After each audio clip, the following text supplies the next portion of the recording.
هي الحلقات تحفظني بآيات من القرآن، هي الحلقات تملأني بحب المصطفى العدنان، هي الحلقات تحفظني بآيات من القرآن، هي الحلقات تملأني بحب المصطفى العدنان، وأخلص نيتي دوما لرب واحد ديان بروح ملؤها طهر. Sure Yasin tefsiri 74. ayetten başlayıp okuyayım inşallah.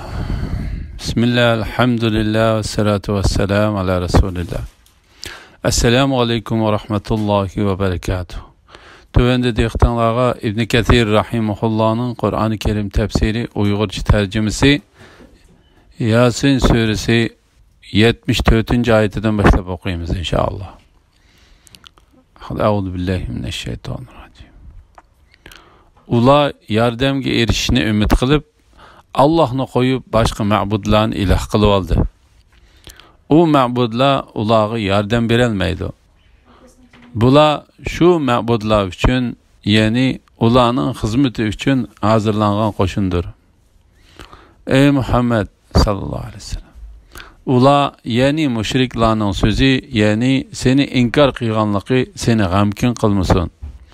Biz hakikaten ularning dillardikini ve aşkar qilgan sözler ve hareketlerini bilip turibmiz.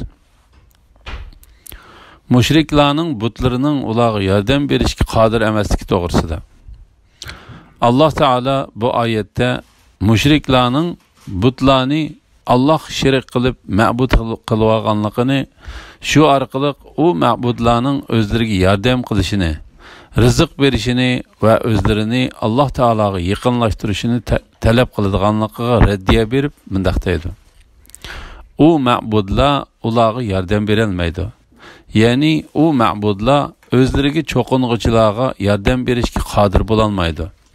Belki unda qilishdan eng ojiz, eng kichik, eng kamsitiladigan ve eng tashlandiq narsalardir.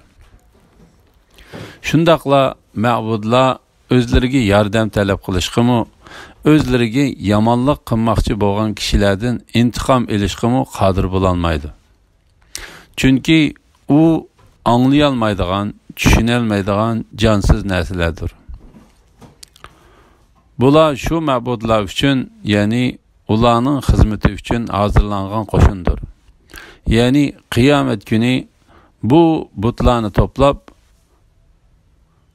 ularga çoqunğuchilardan hesap ilindigan yerga mushriklarning texmi hasrat chekishi va ularning ustidan turg'izilgan dalil paketning eng qanoatlanarlik bo'lishi uchun hozir qilindi.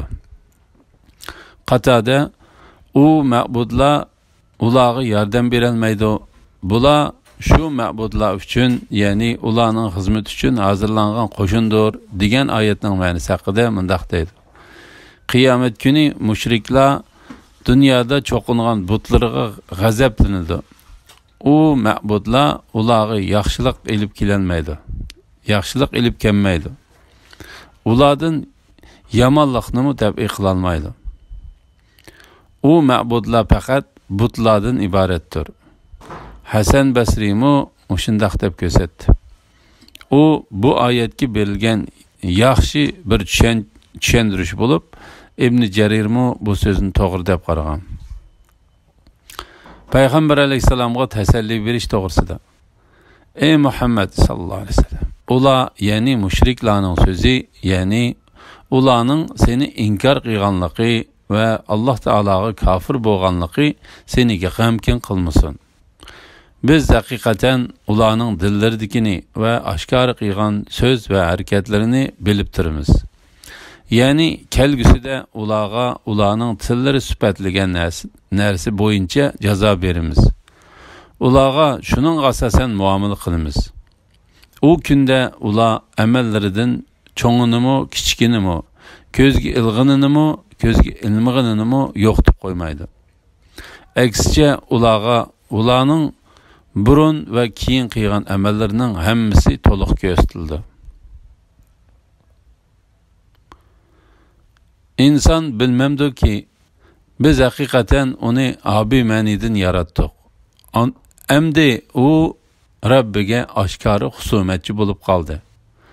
U bizga insonning qayta tirilishini yiroq sanab, chirigan so'ngaklarni misol qilib ko'rsatdi. O'zining yaratilganligini bo'lsa unutdi. U chirib ketgan so'ngaklarni kim terildira oladi dedi. Aytqinki, uni eng dastlabda yaratgan zot terildirdi. U har bir maxluqni bilguchidir. Allah sizlar uchun yeşil daraxtdan o't paydo qildi. Sizlar uning bilan o't yoqsizlar. O'lgandan keyingi hayotlikni inkor qilish va uningga berilgan raddiya to'g'risida. Mujohid, Ikrima, Urva, Ibn Zubayr, Suddi va Qatadalar mundaq deydi. La'nati Ubay ibn Xalaf Payg'ambar alayhissalomning yoniga keldi. Onun qo'lida chirib ketgan bir so'ngak bor edi. U bu so'ngakni ezib, shamolga uchirtib turib, "Ey Muhammad sallallohu alayhi vasallam, sen Allohni bu so'ngakni terildirdi deb atamsan" dedi. Payg'ambar alayhissalom, "Ha, Alloh taolo seni o'ltirdi, ondan qiyomat kuni seni terildirdi, ondan seni do'zaxga haydaydi" dedi. Va Sure Yasinning oxiridagi inson bilmamdi-ki, biz haqiqatan uni ojiz ma'nidan yaratdik degan oyatdan boshlab bu surening oxirigacha nozil bo'ldi.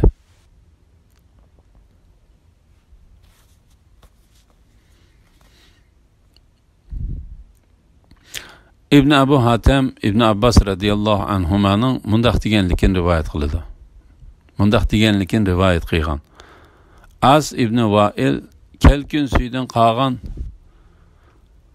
lavalar arasından bir tal so'ngakni ilib, uni qo'li bilan ezib turib Payg'ambar alayhisalomga, "Alloh taolo bu so'ngakni men ko'rib turgan mushu holatdan terildira olamdi" dedi.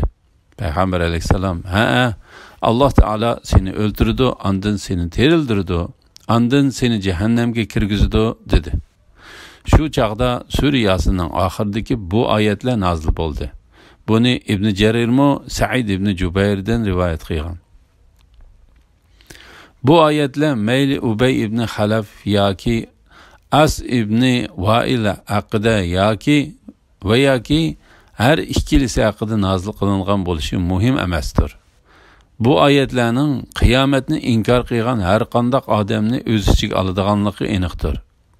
Chunki inson bilmamdi-ki, deyish qiyomatni inkor qilgan har qanday insonni umumiylikning ichiga ilib ko'rsatdi. Biz haqiqatan uni abi ma'nidan yaratdik.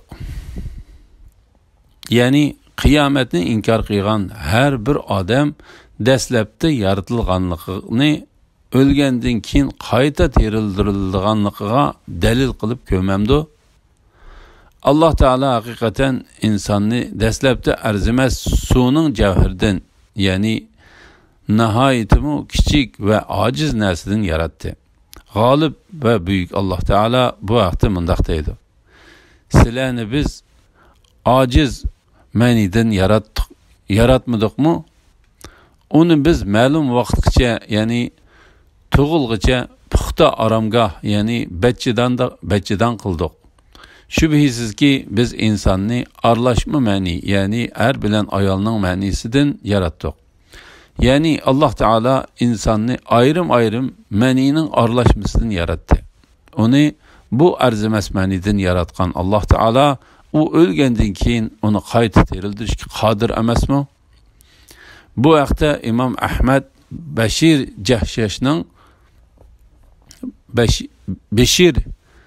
Jahhashning mundaq deganligini rivoyat qilgan. Shak shubhisizki Payg'ambar alayhissalom bir kuni alqiniga tükürdü va tükürügining ustiga bir barmoqini tekkizdi-da, ondan mundaq dedi: "Alloh taolo aytadi: Ey odam bolasi, sen qandoqmi meni ojiz deysan? Men seni haqiqatan mush tükürükçilik narsadan yaratdim. Texi men seni bejirim, qomatingni tuz qilib yaratib qo'ysam, sen esil tonlarni kiyib, yer yuzida gusilditib dastlab manasan. Boyliqni to'playsan, muhtojlarga bermaysan. Toki jon halqumga yetgan chaqda sadaqa berman deysan. Bu hargizmi sadaqa beradigan vaqt emasdir, deydi. Bu hadisni Ibn Majah rivoyat qilgan. U bizga osmonlarni va zaminni yaratgan buyuk qudrat egisi. Alloh taolaning chirigan tanlarni va so'ngaklarni qayta tirildirganligini yiroq sanab, shu chirigan so'ngaklarni misol qilib ko'rsatdi. O'zining yaratilganligini bo'lsa untidi. U chirib ketgan so'ngaklarni kim tirildiradi dedi. Alloh taolo uni yo'qdan bor qilib yaratdi. Agar u o'ziga qarasa, o'zining qayta terilishidan iborat yiroq sanagan, inkor qilgan va tangan narsadanmi cho'ng narsani Alloh taolaning yarata oladiganligini bildi. Shunga Alloh taolo mundaq deydi. Aytqinki, uni eng dastlabda yaratgan zot terildirdi. U har bir maxluqni bilguchidir. Yani Allah Teala zaminning bütün atrofidagi so'ngaklarning nega ketganligini, qayerda titilib, qayerga chechilib ketganligini bilib turdi.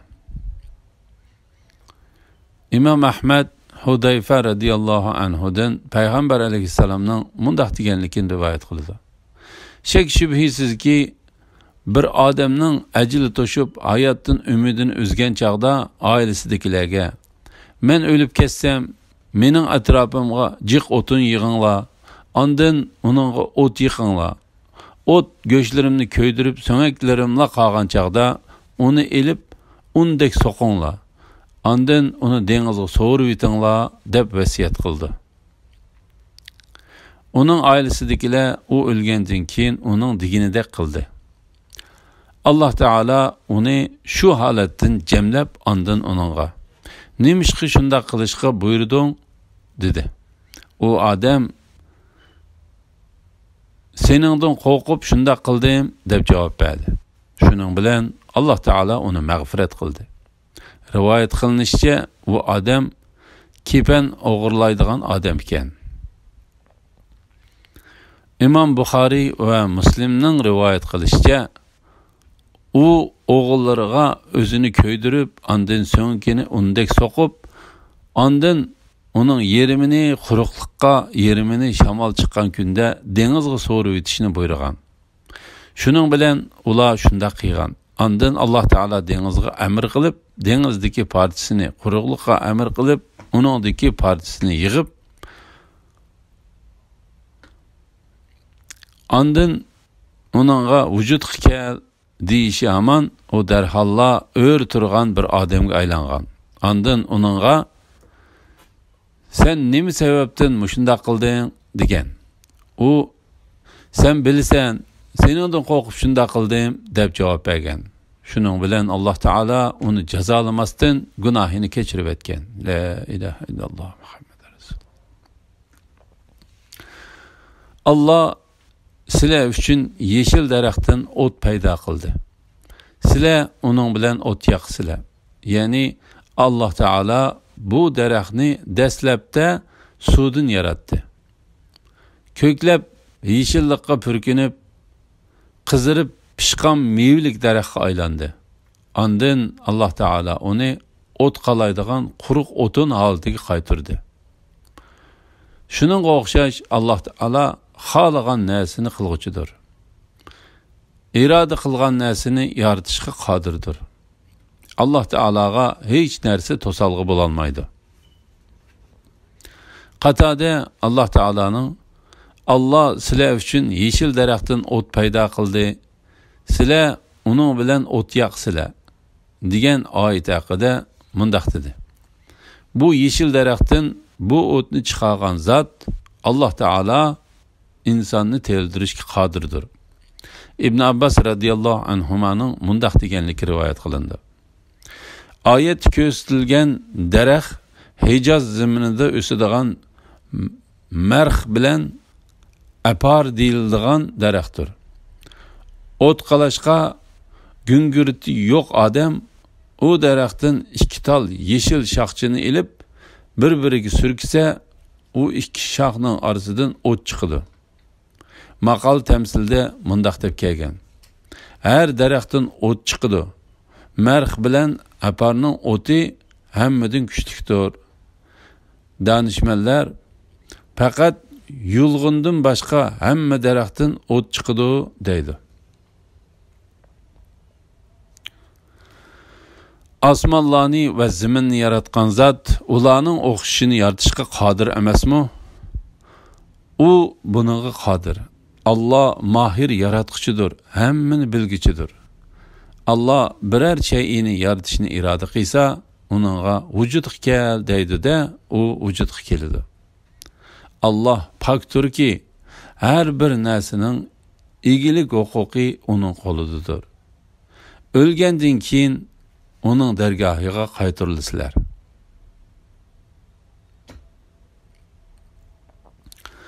Allah Teala bu ayette özünün 7 kat osmonni yaratishdak büyük kudretinden insanlığa haber berdi. Allah Teala osmonda muqim turadigan ve aylanib turadigan yulduzlarni yaratdi. Zaminni 7 kat qilib yaratdi. Zaminda tog'larni, qumliqlarni, dengizlarni, cho'llarni ve onun orasidagi narsalarni yaratdi. Allah Teala insonlarni özünün bu büyük narsalarni yaratganligi bilan o'liklarni qayta tirildiradigan qudratiga dalil qilishga tavsiya qildi. Allah Teala bu vaqtda mundaq deydi: osmonlarni va zaminni yaratish albatta insonlarni yaratishdan ko'p qiyindir. Osmonlarni va zaminni yaratgan zot ularning o'xshishini, ya'ni insonlarning o'xshishini yaratishga ondan ularni dastlabki yaratgandek qayta terildirishga qodir emasmi? Bu vaqtda Allah Teala mundaq deydi: ular, ya'ni o'lgandan keyin terilishni inkor qiluvchi kuffarlar bilmamdiki, osmonlarni va zaminni yaratgan va ularni yaratishda charchab qolmagan Allah o'liklarni terildirishga qodir emasmi? Durust, u haqiqatan har narsaga qodirdir. U buningga qodir. Allah mahir yaratquchidir, hammani bilguchidir.